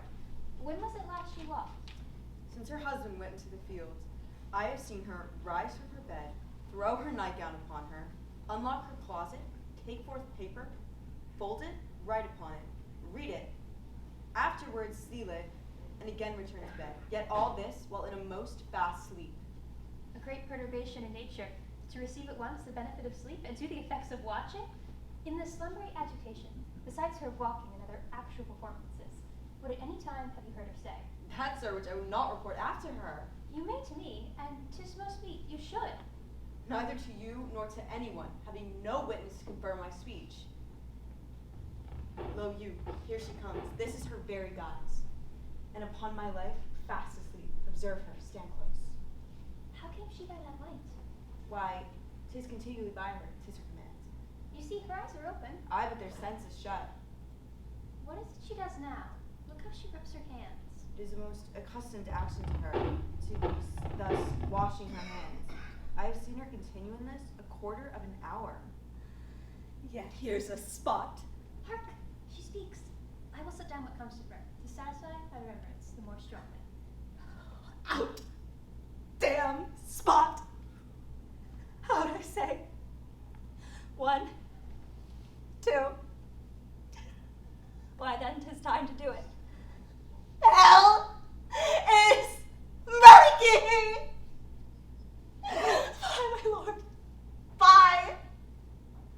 A soldier, and a beard. What need we fear who knows it, when none can call our power to account? Oh, but who would have thought the old man would have had so much blood in him? Do you mark that? The Thane of Fife had a wife. Where is she now? What? Will these hands never be clean? No more of that, my lord. No more of that. You mar all with this starting. Go to. You will know what you should not. She has spoken what she should not, I know that. Heaven knows what she has known. Yet here's the smell of blood still. All the perfumes of Arabia will not sweeten this little hand. Oh, oh, oh. What a sigh is there. The heart is sorely charged. I would not have such a heart in my bosom for the dignity of the whole body. Well. Pray God it be, sir. This disease is beyond my practice. Yet, I have known those which have walked in their sleep, who have died holily in their beds. Wash your hands. Put on your nightgown. Look not so pale. I tell you again, Banquo's buried. He cannot come out on his grave. Even so. To bed. To bed. There's a knocking at the gate. Come. Come. Come, give me your hand. What's done cannot be undone. To bed. To bed. To bed. To bed.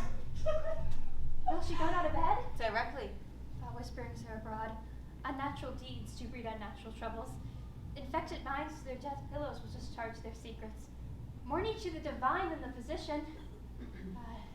God forgive us all. Look after her. Remove from her the means of all annoyance, and still keep eyes upon her.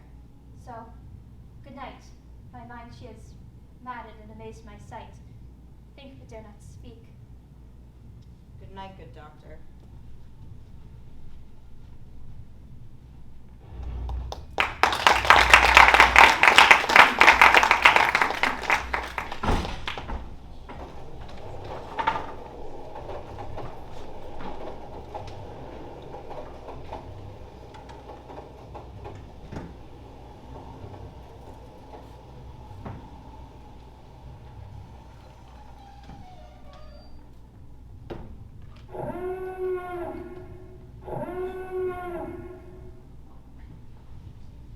power is near, led on by Malcolm, his uncle Seward, and the good Macduff. Revenges burn in them, for their dear causes would, to the burning and the grim alarm, excite the mortified man. Near Burnham Wood shall we meet them. That way they are headed. What does the tyrant? Great Dunsinane he strongly fortifies. Some say he's mad. Others that lesser hate him do call it valiant fury. But 'tis certain he cannot buckle his distempered cause within the belt of rule. Well, march we on to give obedience where 'tis truly owed. Meet we the medicine of the sickly wheel, and with him, in our country's purge, pour we each drop of us. Or so much as it needs, to do the sovereign flower and drown the weeds, make we our march towards Burnham.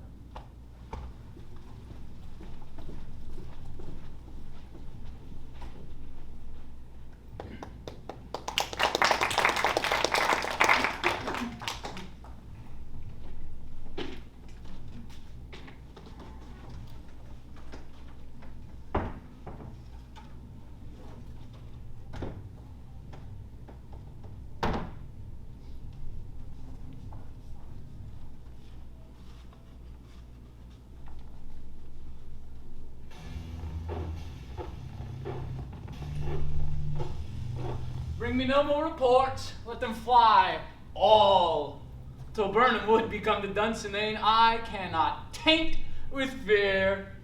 What's the boy? Malcolm? Was he not born of a woman? The spirits that know all mortal consequence have promised me thus. Fear not, Macbeth. No man that's born of a woman shall e'er hold power over thee. Then fly, false thanes, and mingle with the English epicures. The heart I bear and the mind I sway by will never sag with doubt nor shake with fear. Devil damn thee, rat, where goest thou with thy goose look? There is 10,000 Geese, villain! soldiers, sir. Go prick thy face, and over red thy beard, thou lily-livered loon. What soldiers, Patch? The English force, so please you. Take thy face hence. I am messenger! I am sick at heart when I be messenger! I say, this push will joy me now or deceit me ever. I have lived long enough.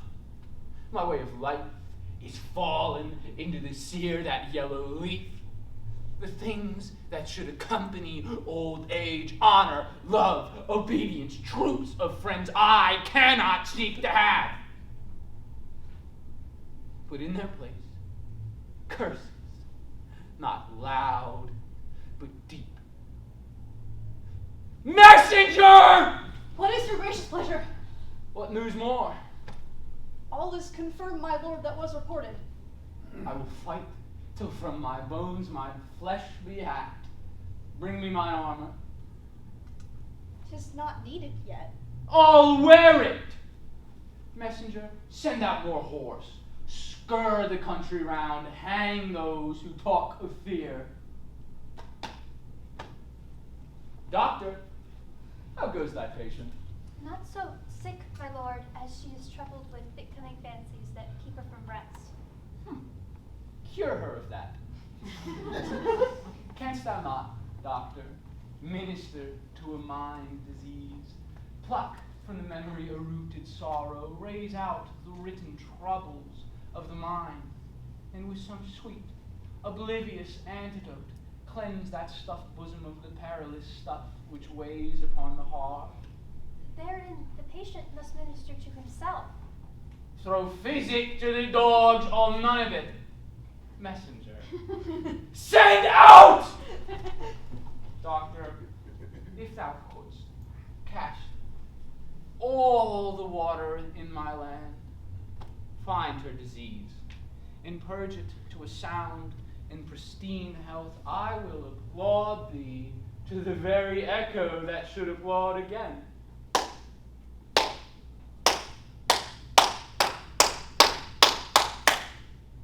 Hearest thou of them? Aye, my good lord, Your royal preparation makes us hear something. Bring it behind me. I will not fear death nor bane till Burnham Wood become to Dunsinane. Were I from Dunsinane, away clear, profit again should hardly draw me here.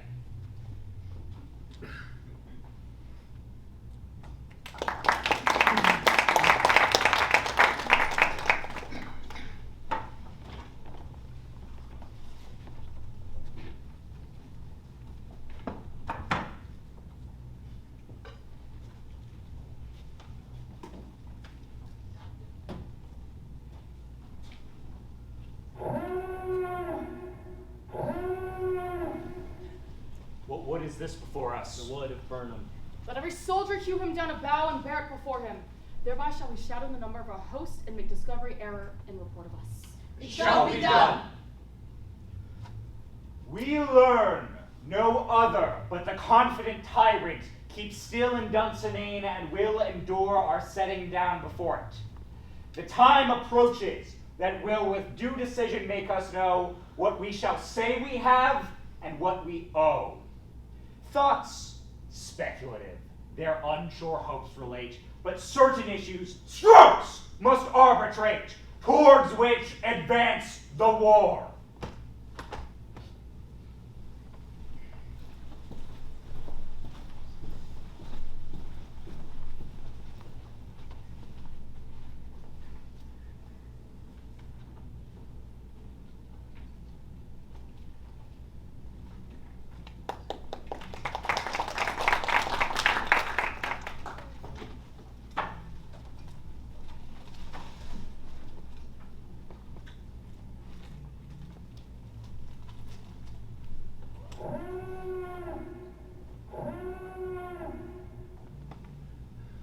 Hang out our banners from the outward walls. The cry is still, they come.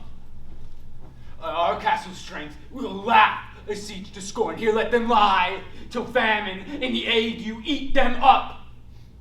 Were they not forced with those that should be ours, we might have met them dareful, beard to beard, and beat them backward home. What noise is that? 'Tis a cry, my lord. I had almost forgotten the taste of fear. The times have been my senses would have cooled to hear a night shriek, and my reft of hair would have stood and stirred as if life were in it. I have sought, full of horrors. Direness, familiar to my slaughterous thoughts, cannot shake me. Wherefore was that cry?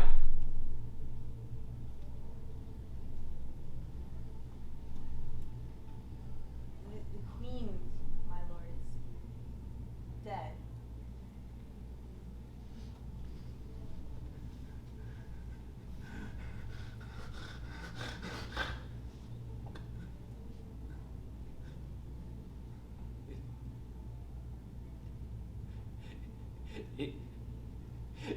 It should have been hereafter. There would have been a time for such a word. Tomorrow and tomorrow and tomorrow creep in this petty pace from day to day. And all our yesterdays have lighted fools the way to dusty death. Out! Out, breathe, candle, life is but a walking shadow, a poor player that struts and frets his hour upon the stage and then is heard from no more. It is a tale told by an idiot, full of sound and fury, signifying nothing. Thou camest to use thy tongue, thy story quickly. Gracious my lord, I should report that which I say I saw, but know not how to do it. Well, say, sir. As I did stand my watch upon the hill, I looked towards Burnham, and anon, methought, The wood began to move.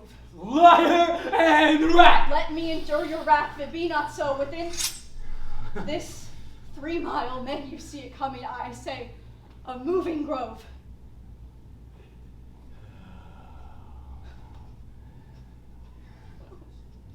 If thy speech be false, upon the next tree shall I hang thee alive until famine cling to thee.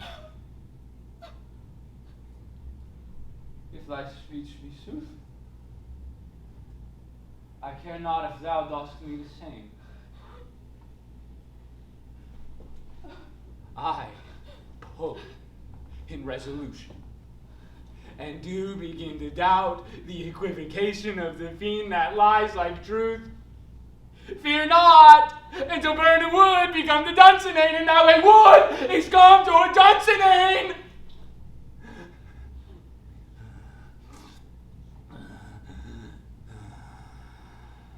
Arm and out! If what this man avouches does appear, there is no flying end nor tarrying here. I would gin at the sun, and bid the estate of the world were come undone. Ring the alarm bell! Blow, wind, come rack! At least we'll die with harness on our back.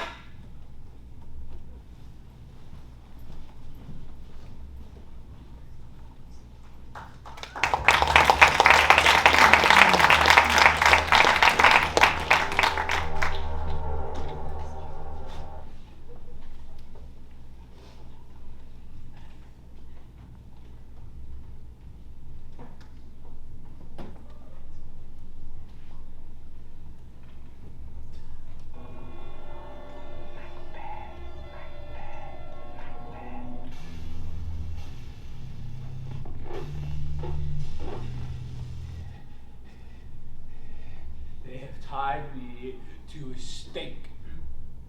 I cannot fly, but bear like must fight this course.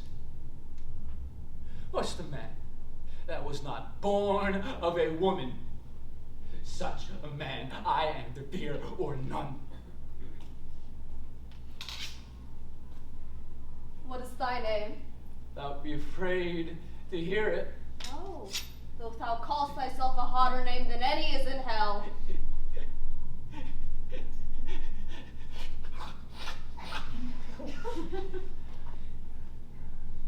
My name's Macbeth. The devil himself could not pronounce a title more hateful to mine ear. No, nor more fearful. Thou liest, abhorred tyrant. My sword'll prove the lie thou speakest. Ah!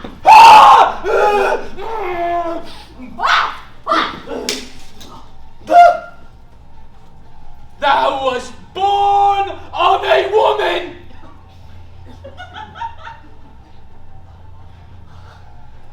Swords I smile at. Weapons I laugh to scorn. Brandished by a man that is of a woman born.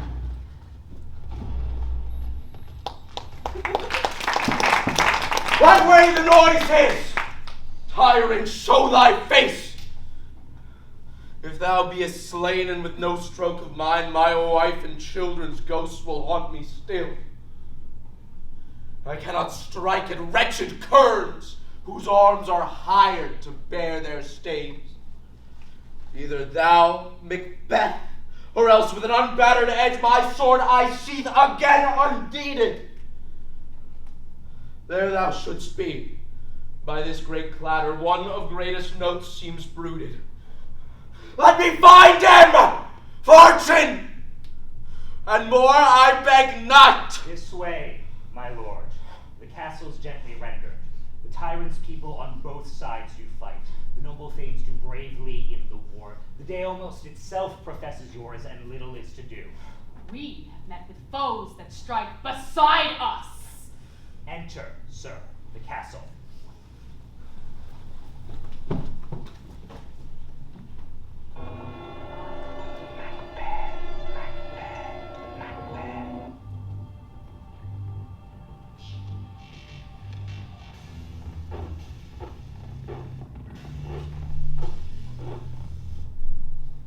Why should I play the Roman fool and fall upon mine own sword, while before me I see lives? The gashes do better upon them. Turn, hellhound, turn! Of all men else, I've avoided thee. Hope to get thee back. My soul is too much charged with blood of thine own already.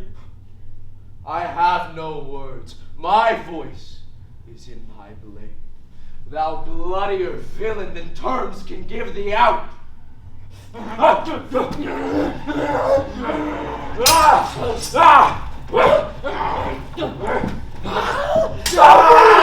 Labor! As easy may thou the entrenched air, impressed with thy keen sword, as make me.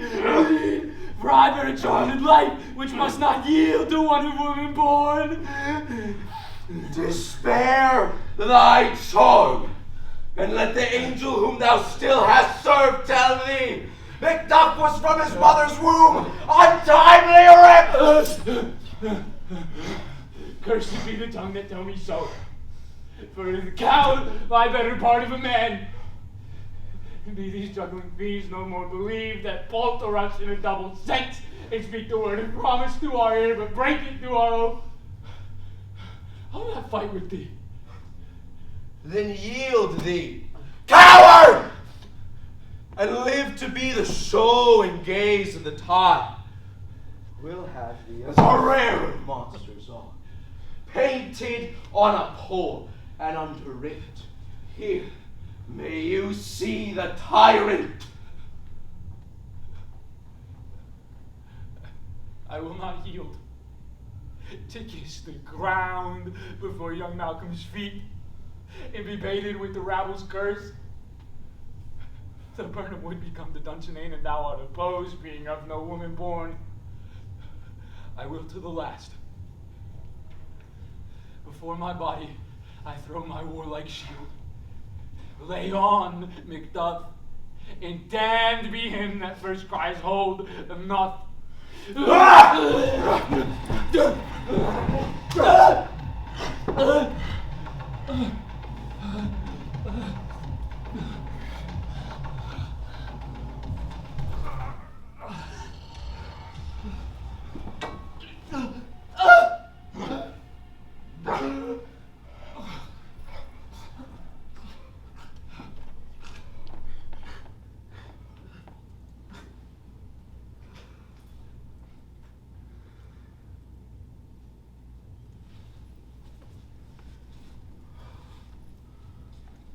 Hail, King,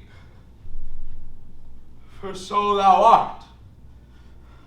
Behold, where stands the usurper's cursed head!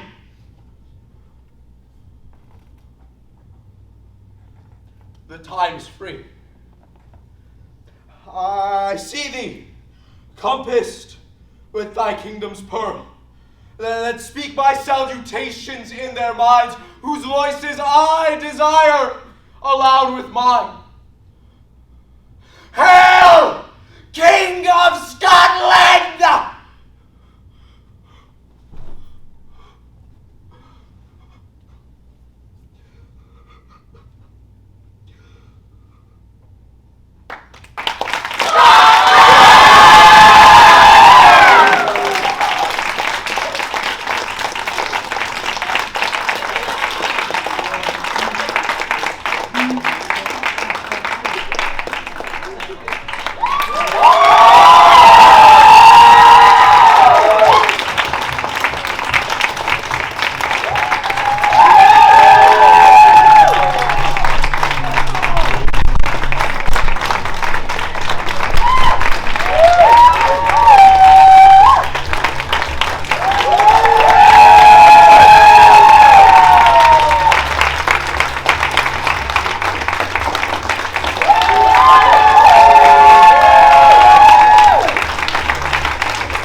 and many of us are feeling very emotional. This is Emma, our director, and I, thank you. For a large part of this process, I was exclusively the assistant director. We are thrilled to have had you here. We are thrilled to have you with us. A great thanks. This is our costume designer stuff. Many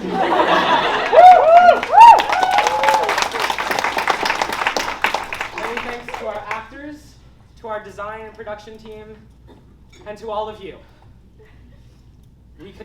We wouldn't do this without you. Now, we are the Maryland Shakespeare Players, and we are a student-led, student-organized group, and for the most part, student-funded, but it doesn't have to be that way. It can also be audience-funded, funded through our community.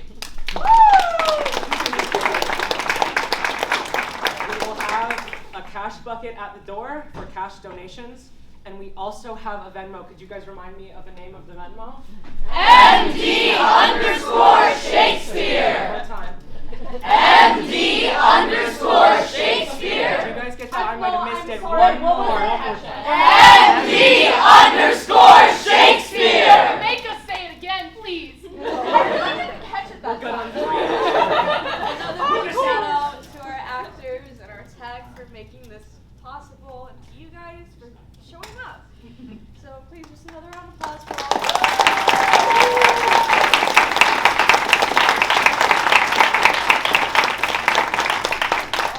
For being here, and thank you all for making my vision come true. This process has really just been amazing.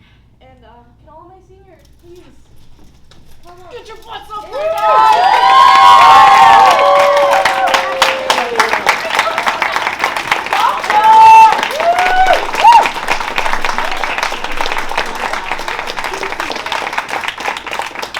We're all graduating this semester, but hopefully our journey doesn't end here with MDS. But again, thank you all so much for coming. Thank you.